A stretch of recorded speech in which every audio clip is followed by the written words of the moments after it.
Hey guys, this is Wolf Hoffman from Accept, and you're watching CMS TV. Meta.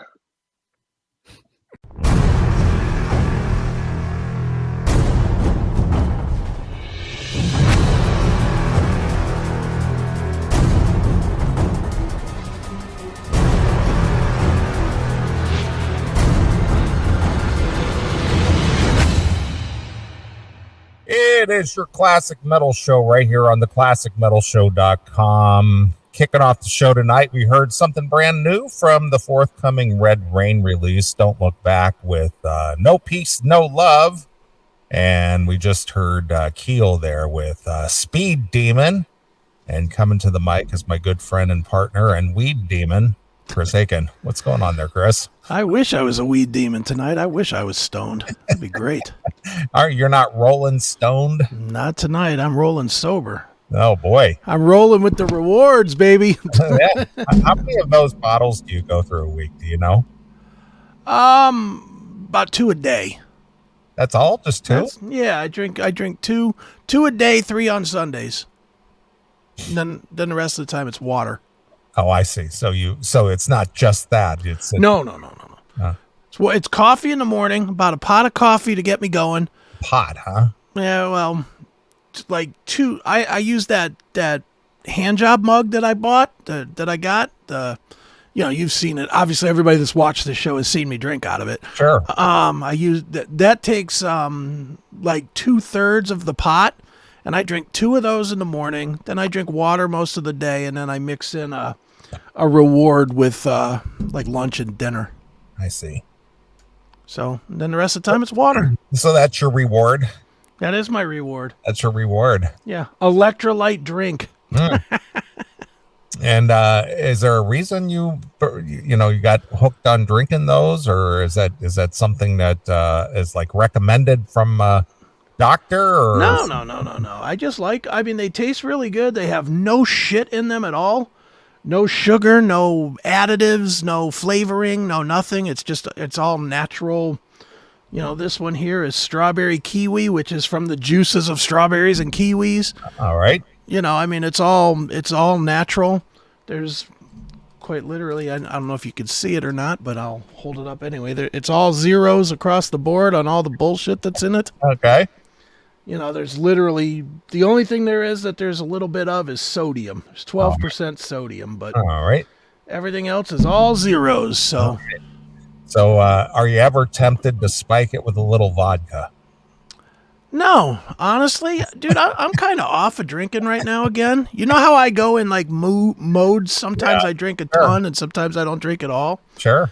I'm really in a not drink at all mood. I've probably in the last few months, since I saw Landau last, I think I've had maybe 5 beers total. Really? No mixed drinks at all. Just a few. I've had two of the 5 have been here on the show late at the end of the night. I noticed you had a couple of the beers. Yeah, I mean, I don't know. I wish I could say that I was trying to quit drinking or something like that. I wish I could be like disciplined enough to say, all right, it's time to stop this. But you just got to lose your taste for it. That's really what it comes down to is like even the other night, last week I had a beer on the show and I took a mouthful of it and was like, this is fucking garbage. Just didn't taste right. Right. So, I'll get back to it though. I'm sure when my considering Landau's here on my birthday. All right. And we're definitely going to that. And oh man, I've already been hearing from both Kelly and John that I will be drinking some. So. Well, I hope your friends are going to take care of you. So yeah, they will. You can at least enjoy yourself and not be concerned. How the fuck am I going to get home now safely? Nah, I'll go with Kelly, and if she drives drunk, oh well, whatever. All right. It ain't my ticket, and I'll have made it to 55 at that point, so I'm good. Yeah, well, assuming she doesn't, wreck into a tree or something. Yeah, but if I die, I die. Whatever. Okay. Dude, the doctor said 55. That's at the end of the month. So. So are you adopting the Sammy Hagar? I can't live to 55. Yeah. I can't live past 55. Exactly.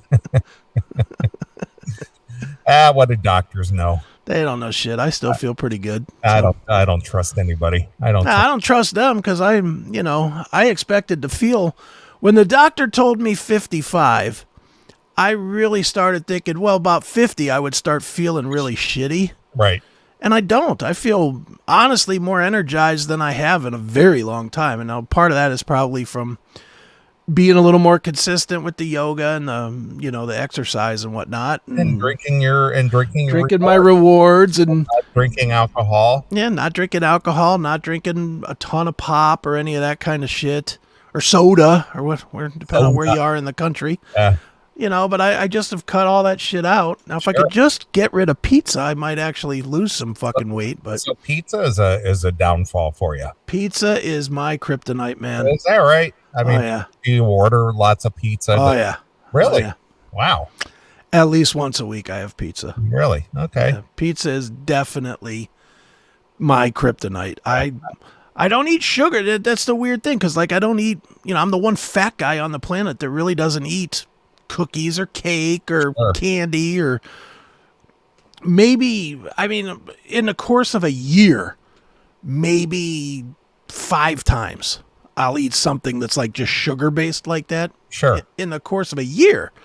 But, and most of that is if you're at somewhere, at somebody's anniversary, at a wedding, at a party, you have a piece of cake, that kind of shit. Mm-hmm. But pizza, oh my God. Every time I come through the house and there's just nothing that I want to make, all right, Giannino's, bring me some fucking pizza. Giannino's is the bomb. Are they still as good as they always have been? They're fucking good, man. Because they used to, we talked about it on the show many a time, but when I used to do the show at WSTV, they used to bring me a pie every week. Yeah, the Giannino's here in Twinsburg is outstanding. Yeah, they used to just call up and say, "Hey, can we bring you one?" It's like, yeah, bring it on. I wish they'd do that now. Yeah, because they used to just throw me a freebie every week. Sure. Just because they listened to the show, and I would give them some plugs for bringing it out. Right. But it was very kind of them to call up every week and say, "Hey, can we bring you one?" Like, yeah. Goddamn right. That's one of the funniest bits that me and you ever did early. What kind of pie? Hair pie? Hair pie. It's the little swollen ham on the little swollen ham on the side. That was pretty good. That's 20 years ago now. Oh, it was longer than that, dude. Was it? Yeah, it was 2000, 2001. Oh my God. 22 years now. I cannot believe we've been doing this that long. I know, but it was just instant chemistry, man. It just was, it's just not a replaceable thing. Yeah, because it really was just off the top of we were just riffing. In fact, you didn't even feel well, if I remember right? You were sick or something? I was sick. I had a cold. Yeah. And the only reason I was even there was to promote my magazine. It wasn't like I was a host per se. I came in just to shoot the shit. Yeah, you guys pushed the mics out of the way and says, "I'm taking over, bitches." Well, it's because they didn't say anything. That is true. I mean, for fans that don't remember the WSTB days of the Classic Metal Show, Neeley had 3 different hosts. Yeah, Rockin' Randy. Yeah. Long-haired Mike and Big Mike. And Little Mike. 4. And Papa Chuck. Oh, and Chuck too. Yeah. If you had all of the words that those guys all said in their history on the show, it's less than I've already said in this segment. It was tough to get them. I mean, they loved the music. They loved the music and they loved the bands, but to get something going on the mic with them was very difficult. Yeah, and Little Mike was the most depressing of the bunch to me, because he he was the guy that was going to challenge you to find new music. Yeah, of course. He was always all I can remember is he was the one that turned me on to Ed Guy. Yeah, of course. He turned me on to Ed Guy. Yeah, and that was way before Ed Guy was Ed Guy. And Hammerfall. And Hammerfall's another one. Hmm? But then you'd get him on the mic and you'd be like, "Yeah, we just played Ed Guy. Mike, tell us something about it." Well, they're not from the States. Thanks. Yeah, they're pretty good. Yeah, they're a good band. Yeah. They got some wheedly in their guitar. Well, how did you discover him, Mike? Somebody over there at Disc 10 told me about him. Yeah. Okay. So I bought it. Well, thanks for the input. Yeah, I'll just sit over here quietly until you need me to say on your classic metal show. Yeah, well, he did like to pick the music a lot of the time. He liked to go through the CDs and pick a tune, various other things. And he was just an intern. He kind of acted like an intern. Yeah. And I tried to get him on the air. Now, probably long-haired Mike was probably the most talkative because he could actually host the show when I was away. Yeah. So he could actually step up and actually run the show, But he had that habit of feeling like he'd been talking too long. Uh-huh. So he would start talking faster and try to get out of it. Like he'd be like, you'd be talking about Y&T or something because I know he loved Y&T. And he'd be like, yeah, I went and saw Dave Meniketti and it was a great show. But man, I don't want to talk too much about it. Blah, blah, blah. And he'd be like, all of a sudden he'd going real fast. You'd be like, okay, dude, easy. Yeah. Everybody wanted to have a little something to do with the show. But, when it come to actually running the show, it was my show. Yeah. And just, I tried to get people involved and they wanted to be, but they only wanted to be involved in the background. Yeah. They didn't want to step up. So then when you'd come down, it was you and I, and man, we just start riffing right away. I would grab the mic and push the rest of them because there was like two sides of the studio, and I'd push them out of my side. I was like, get out of here. Right. I'm taking over. Yeah, exactly. And you'd stay through 3 and 4 segments, Yeah, I would stay for a long time. Yeah, sometimes the whole show, not always. Yeah, sometimes you'd come in about probably in maybe the 3rd or 4th hour, and you'd stay for a couple hours. Yeah. Yeah, just hang out and shoot the shit.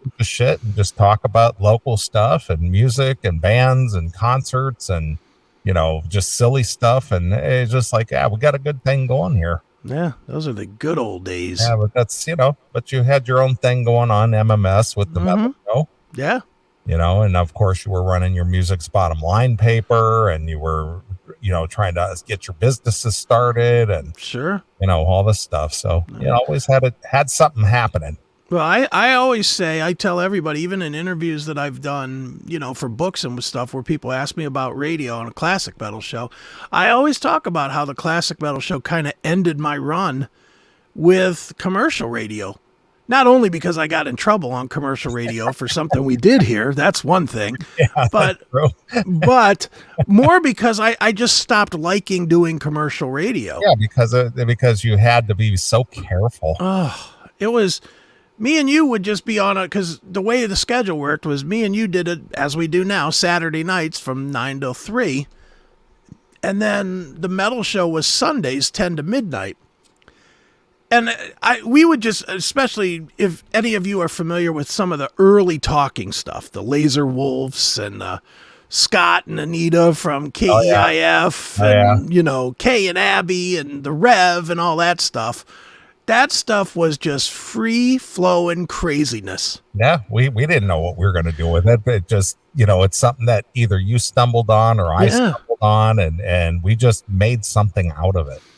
But then to go from that to the next night being like, well, gosh darn it, I really do not like that band. It was like, ugh, this sucks. And then they brought in Jeremy to do nothing but dump out of everything that I had to say. And, oh my God, I just got to where I was like, the only thing I was doing up there was testing boundaries. I spent so much time. Me and Angry Pat, who I used to hang with all the time, we would just get drunk before the show, and then I would test every boundary I could. I would push Matt as far as I could push him before he had to dump out of something. That's really what it became, and it was time for me to get out of commercial radio. Right. And I love doing this. This is like going to the bar every week, really. Of course. Just shoot the shit, be silly or be serious or whatever we want to do. Right. Yeah. But yeah, it's been a fun history, that's for sure. It has. But and we're here again. We're doing it again. Yeah. And tonight is a special night because we are going to reintroduce a fan favorite to the world again. Yeah, Ron Keel. Remember him? Yeah, him too. Yeah, no, I'm pumped. I'm so excited about this. Charlie Kendall had a show back in the 80s and 90s? Into the 90s, yeah. Yeah, called The Metal Shop. Mm-hmm. And I think, and the more I've talked to people in the last 2 weeks about this thing, actually about the show starting, I'm finding out more and more people heard this show. But man, I used to love Metal Shop. Yeah, I did too. I mean, I've talked about it on the show that it was a Sunday night listen for me. Yeah. Mm-hmm. You know? And I would be like on a summer night, if I was outside, I'd be like, maybe washing the car or doing something like that and listening to Metal Shop, having it blasting from the car speakers. Yeah. I was outside either working on the car or doing washing or something, but it was always good because this was pre-internet. So Charlie Kendall would bring you information about your favorite bands and new releases and tours and do interviews and, keep you up to date with your favorite metal bands. Because if you didn't subscribe to, a metal magazine such as Focus or Hit Parader or Rip or something like that, and of course that stuff was a month behind anyway. Right. So you could tune in to Metal Shop and, Charlie Kendall would keep you up to date with this new release or this new song or do a little interview with a band or, whatever. And if you were into the classic metal, this was your show. Yeah. And in the earlier days of the show, in the 80s days of the show, it was one of the few places you could actually hear from the bands. Right. Obviously MTV picked up on that and started doing, with Headbangers Ball, and before that with Dee Snider's show, they started having those guests. But I can remember that was one of the reasons I used to listen to Metal Shop was, oh shit, he's going to have Kevin Dubrow on, or he's going to have, exactly. The red-haired guy from Autograph or something. He would have all kinds of different metal guests. And I guess at the time, and I've been trying to think back to that time, the closest to it would have been what? Bob Coburn? Yeah. Well, that was thinking about it today. There were three main shows that I listened to where it was music oriented shows was Rockline with Bob Coburn. Right. And then, of course, Charlie Kendall's Metal Shop and In the Studio with Redbeard. Right. Those were the three shows I'd listened to. Sure. But the other two were not always focused on rock and metal. No, not necessarily, but I'm talking about music oriented talk shows, I guess, if you want to call it a talk show, type of talk show, because it wasn't just straight music. It was news and interviews and keeping you up to date with what was going on. And Rockline, it wasn't specifically metal, but it was usually a good rock band. I mean, a lot of my favorite bands have been on rock, Rockline. Sure. And hi, Dawn. Tammy's been on Rockline. She has been on Rockline. And I remember specifically hearing Tesla on Rockline and Cinderella on Rockline, and obviously Dawkins been on there numerous times, and sure, just all kinds of favorite bands. So Rockline was a great show, and of course the bands would play live and they would basically promote their latest release, and typically that's what Rockline was about, was that a band was promoting something. Sure. New, whether it was a new CD or maybe a DVD or video or something. Right. And they would be in the studio to take phone calls and perhaps play live in the studio. Yeah. Yeah, no, I mean, I was just like you, man. Just back then you had to really hunt for your metal. And if there was something on that was promoting it, man, you went out of your way to make sure that you didn't miss it. Right, of course. And Metal Shop was one of those shows for me, definitely. Yeah, absolutely. So yeah, I'm a fan. I'm excited about having Charlie on the show, and looking forward to the new relaunching the show, I guess. Yeah.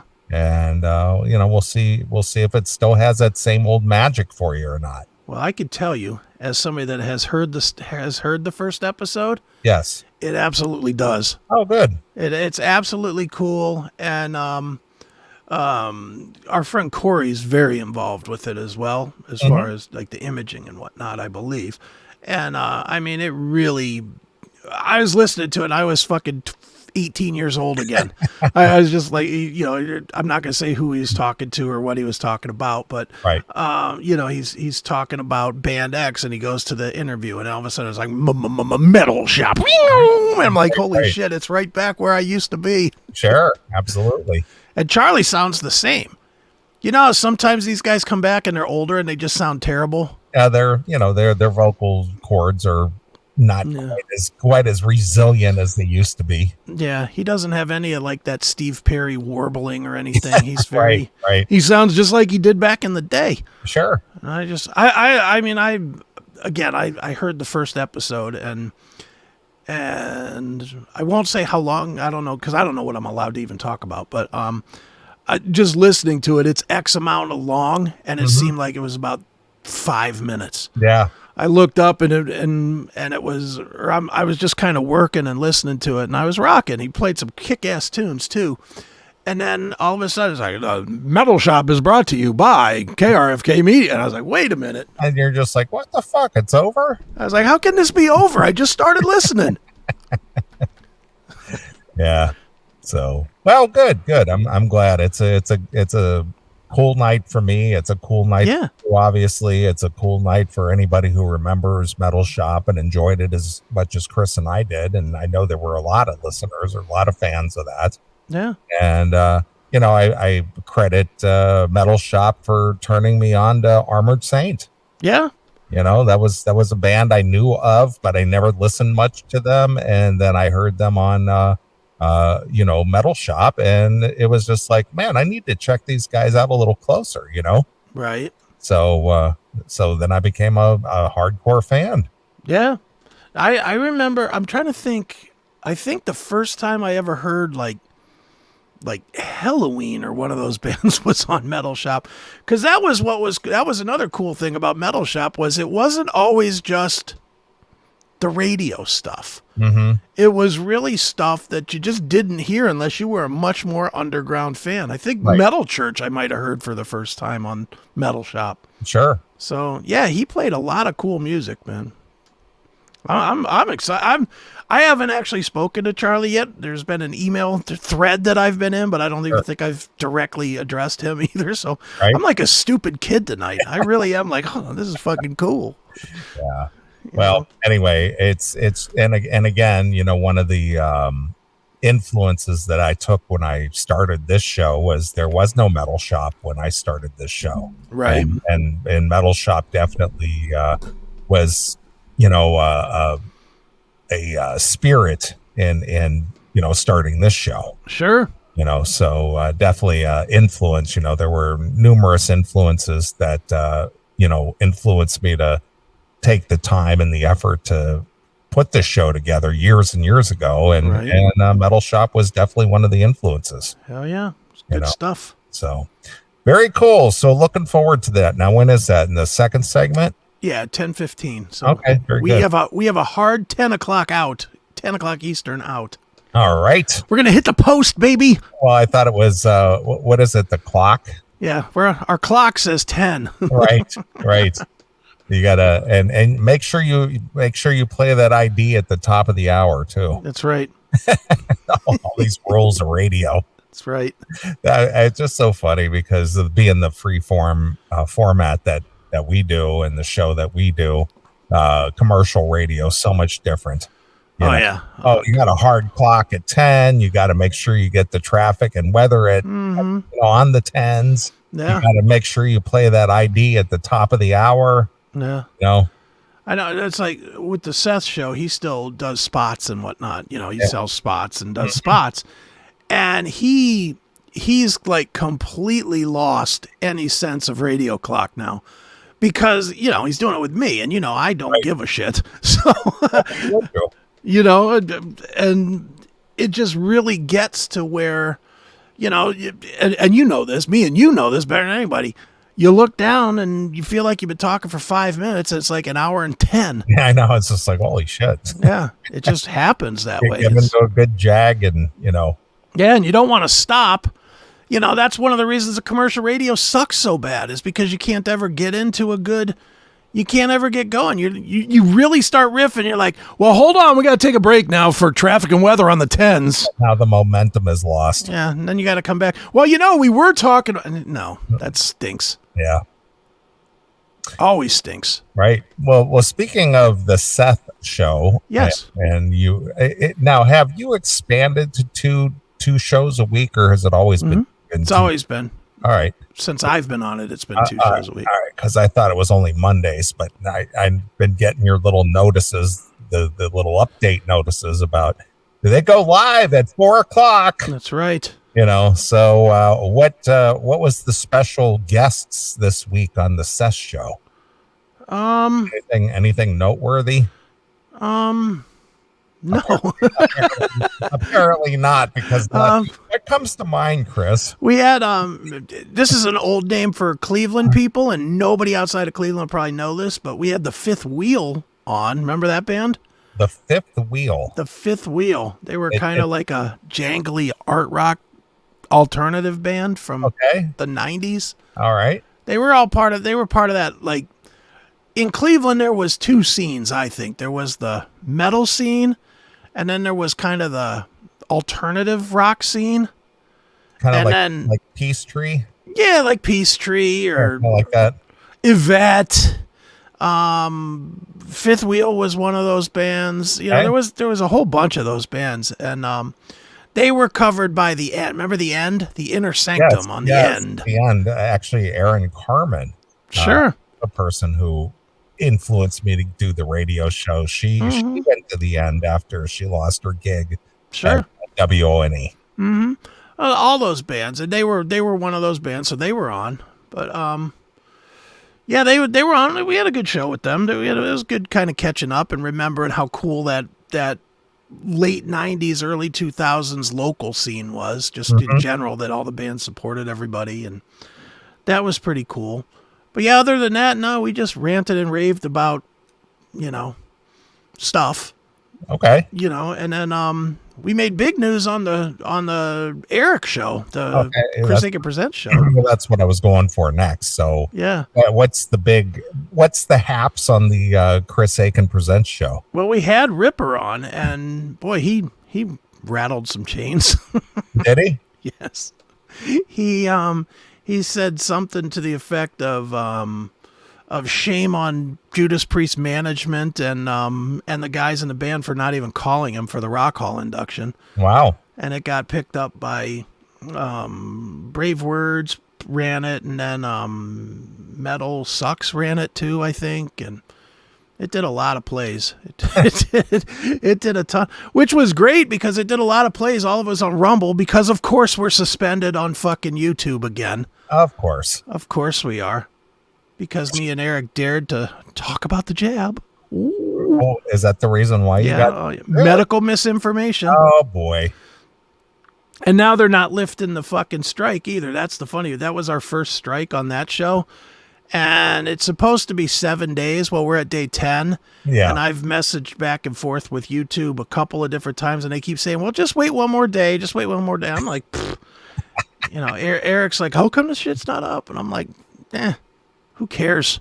If people won't get wise to these social media outlets that will suspend accounts due to content, to speech that doesn't jibe with whatever it is that they are pushing, whatever agenda they're pushing, they need to start questioning everything. Yeah, I mean, I question everything anyway. You and I both know that, but the average person who doesn't think that there's something going on there and go, oh, that's just a bunch of bullshit. It's like, I don't know. The proof is in the pudding there. Yeah.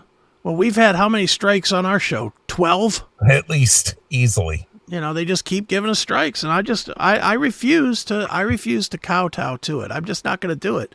Right. On this show, we will not stream this show live ever again on YouTube. Nope. We'll never do it again. And in fact, I've been thinking about it, and I might do this too, just to further protect the channel so it doesn't get shut down. Because ultimately, all we care about is that it finds new people. Right. And then they come to Rumble. We really don't give a shit. And if you're watching this on YouTube next week, well, that's your stupidity. Move over to Rumble, you dumb shit. But, that's all we care about. So what I've been thinking I might do is just, for YouTube, is hold everything a week. Put everything up for real on Rumble, and then use it as a true backup. Right. Just run it a week later where we don't give a shit. Where it's not...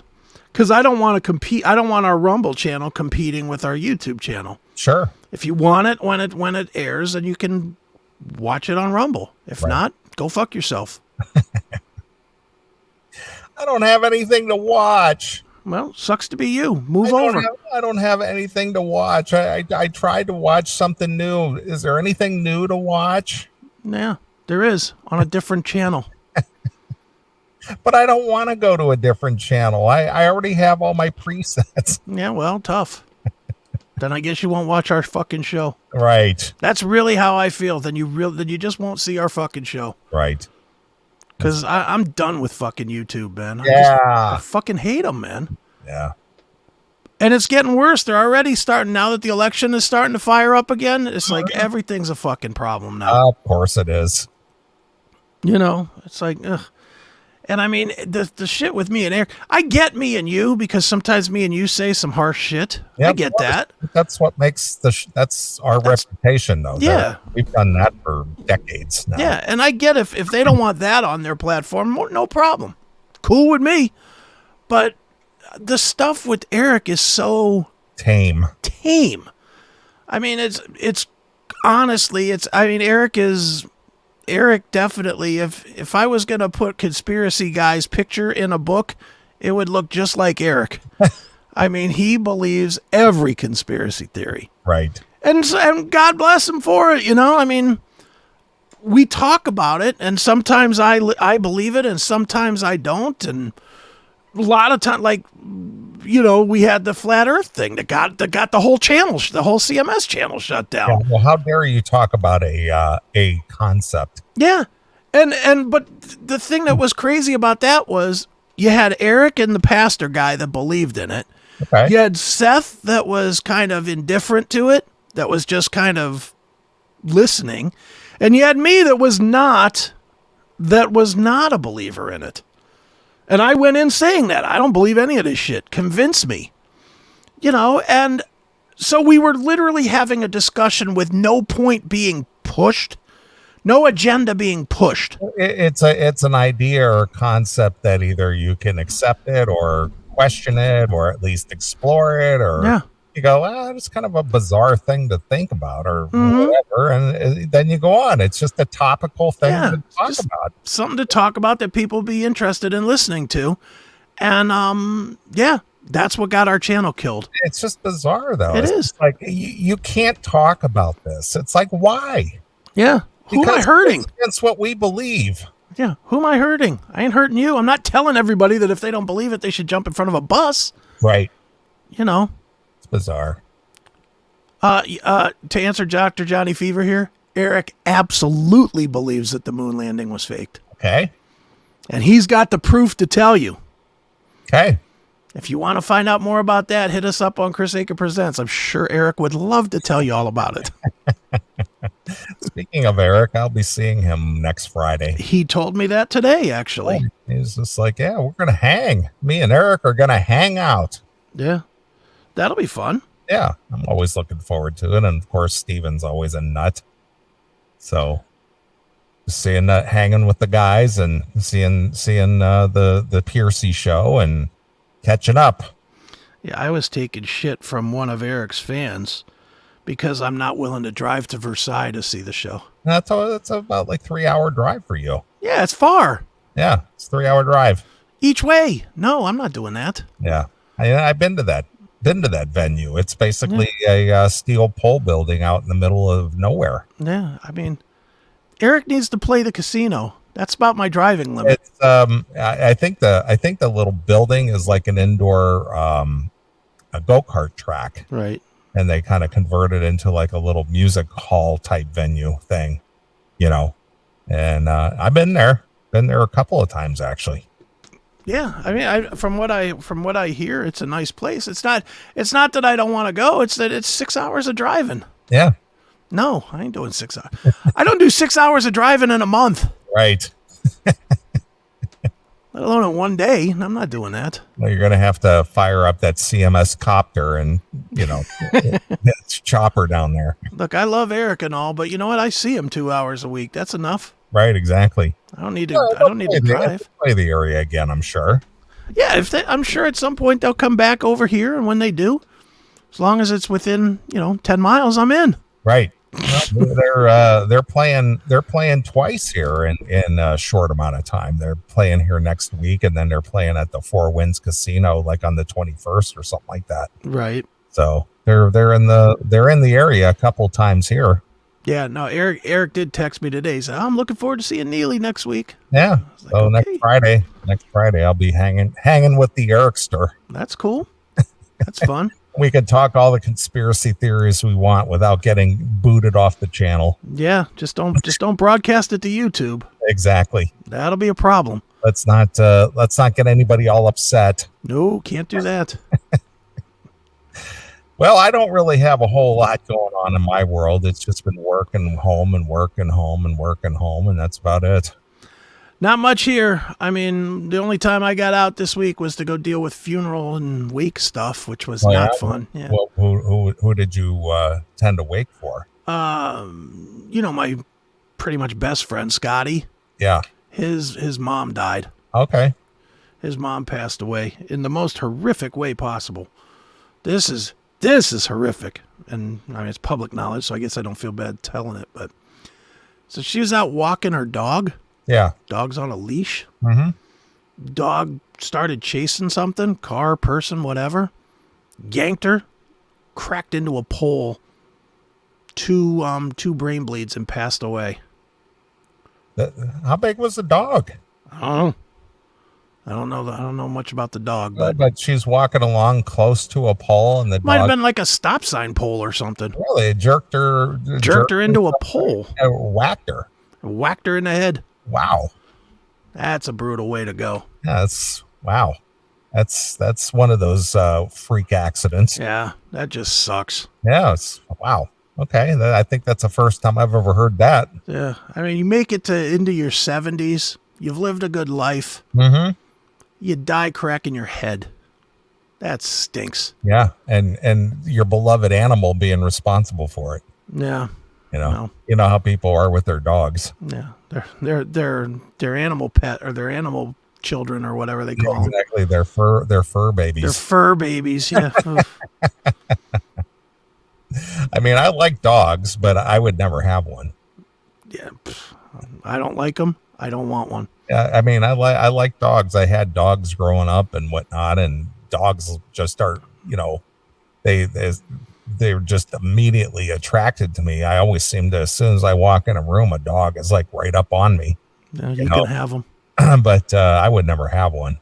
No thanks. I couldn't imagine the responsibility of having to, I got to go walk the dog. Oh, I got to feed the dog. Oh, I got to get home because the dog needs to be let out. Oh, the people schedule their whole lives around their dog. Yeah.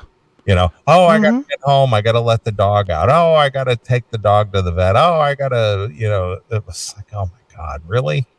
It's like that's a lot of responsibility. And not only that, but the animal fur all over everything. And it's like, I just don't have time for that. Yeah. I mean, who has time for, I don't know how anybody deals with that kind of bullshit. But the people, like I said, the people who schedule their whole life around their dog, that's the part that gets me.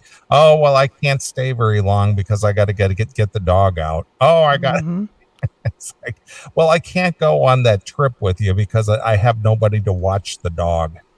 Yeah. Is the hotel we're staying pet friendly? Can I bring my dog? No. And then I like the people who insist that they can bring their dogs into the store now. Dude, there was a dog last night at the fucking funeral. At the wake, rather. They brought it into the funeral home? It was in the funeral home. Yeah, big ass, like Marmaduke looking dog. I gotta bring the dog with me. Yeah, some lady, she come walking in with her damn dog. The dog is probably 200 pounds. Oh, boy. Big stupid dog. Now, I mean, it didn't misbehave or nothing, but what the hell? Yeah, leave your dog at home. Yeah. Oh, well, he's part of the family. He's my spirit animal. Shut up. He's my emotional support animal. Yeah, shut up. When did that even become a thing too? This whole emotional support animal. I gotta bring it on a plane because it's my emotional support animal. It's like, shut up. I flew for decades and nobody brought an animal with them, and now all of a sudden people got to have an animal with them. Right. Like, yeah, I don't know. I don't get it. I don't get it. I don't want to get it. Yeah, it's bizarre. It's bad enough I got to deal with Kelly's fucking dogs. And she's got some horses. Yeah, she does. Both of her dogs are easily 100 pounds each. They're both big. Yeah. Big dogs. I'm like, oof. Yeah, you live in a 1-bedroom apartment and you have 2 big horses. That's about it too. She's got a small house and just has those 2 big fucking dogs, and every fucking time anybody even walks by on the street, it's like, Jesus Christ. Just fucking give them a bowl of antifreeze and be done with it.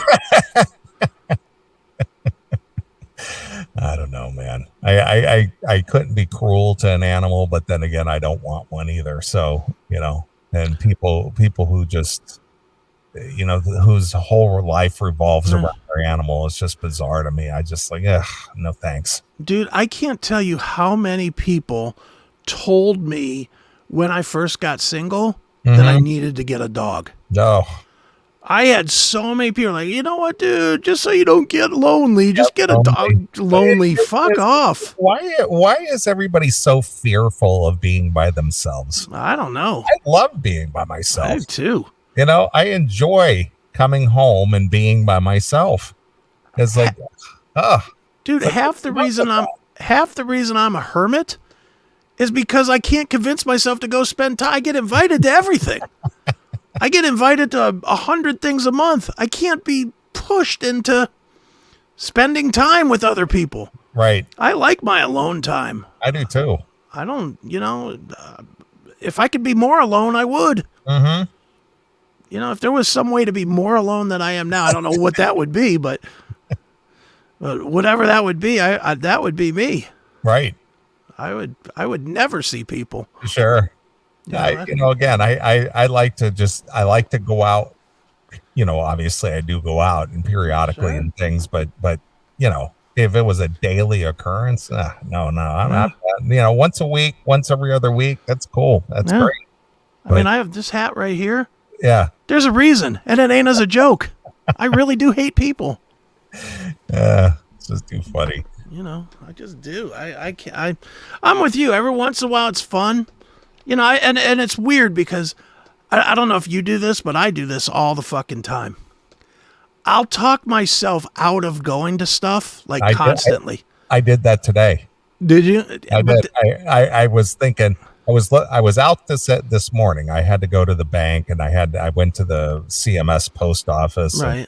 And, it was a nice day today. It was a nice, warm, sunny day. So I was in the car, and I thought, you know what? I'm just gonna cruise around a little bit and see what's up. Right. Just drove around, just checking out things I haven't seen in a while, just see if there's something happening. And all I was doing was getting frustrated because there was a lot of old people on the road. Mm-hmm.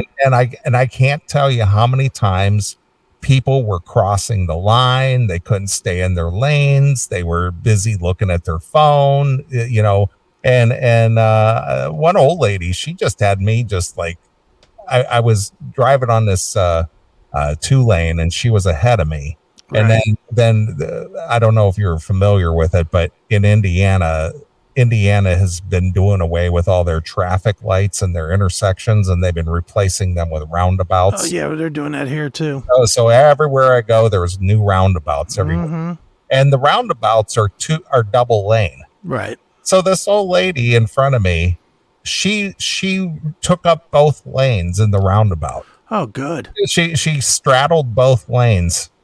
That's nice. We went through 3 roundabouts, and she straddled both lanes through the 3 roundabouts. You know, and finally there was a open there, and I just ripped on by her, to get and just some old lady, and it's like, are you fucking drunk or are you old? Then you saw her near skeleton finger. And then there was another old lady. I was on a 2-lane, and she kept crossing over into my lane. And it's just like, stay on your side, fucky. Yeah. Get over, you bitch. Yeah, get off. Some people just got to stop driving at a certain point. That's right. It's just ridiculous. And I've taken up that cause. And you've exercised it well. I have. Last year, 4,000 miles. Wow, look at you. And I might break that this year, honestly. I might have less miles this year because I haven't really done anything. Mm-hmm. Well, when your commute is from the bedroom to the office, every day, or to the couch or wherever. Yeah, that's about it pretty much anymore is bedroom to couch. I might take a side trip over to the coffee shop known as my kitchen. To get a cup of coffee. I'm going to the cafe now. Yeah, go to my Starbucks. Right. Go to Chris Bucks. Well, I know we got to jump here in a second, but quickly, because we haven't talked about it. So, what's the latest with your shoulder issue? Seems like it's good, man. It's not hurting. I haven't had any pain. It's the weirdest fucking thing. It just, as quickly as it came on, it just stopped. It just went away. It just stopped. I mean, it was hurting. I was toughing it out, but it was hurting. Mm-hmm.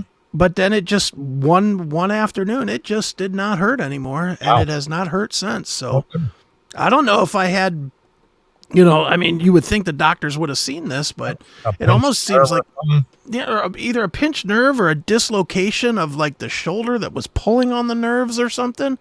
And maybe it shifted back into play. I don't know.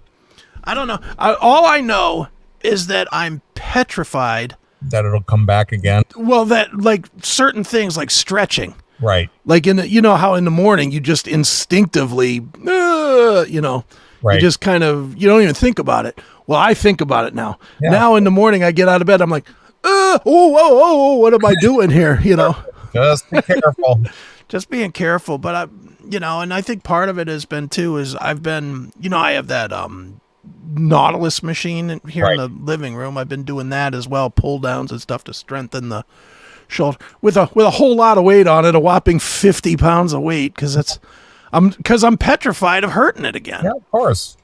So I'm just kind of, I mean, when I think about you having to do this show from the bed, yeah, back near at the beginning of the year. So I was just curious. I'm glad you're feeling better, and I'm good, doing okay, and we're rocking and rolling. So, we're gonna have to take a break here because our guests are coming up here, and that's right. Talk about the reintroduction of Metal Shop, right? The only show with teeth. Exactly. All right. Well, let's take a break. I'll let you pick a tune. What should we play? All right. I'm going to pick a local Cleveland band, Vultan, Vultan. They have a new song called A Killer Song. That's what it's called, a killer song. It's called A Killer Song? Yep. All right. Well, and who are they? They're just like a local. It's Dom and Mike from Maximum Threshold. Oh, really? Yeah, it's their band. Do they still do their show? I don't think so. That show was a hard listen. That was a tough listen, man. Yeah, it was. The band's a little better than the show. Let's hope so. All right. Well, we're going to play a few tunes. We're going to come back with Ron Keel and Charlie Kendall and talk about Metal Shop. So here it is. It's Vultan with A Killer Song exclusively here on your classic metal show.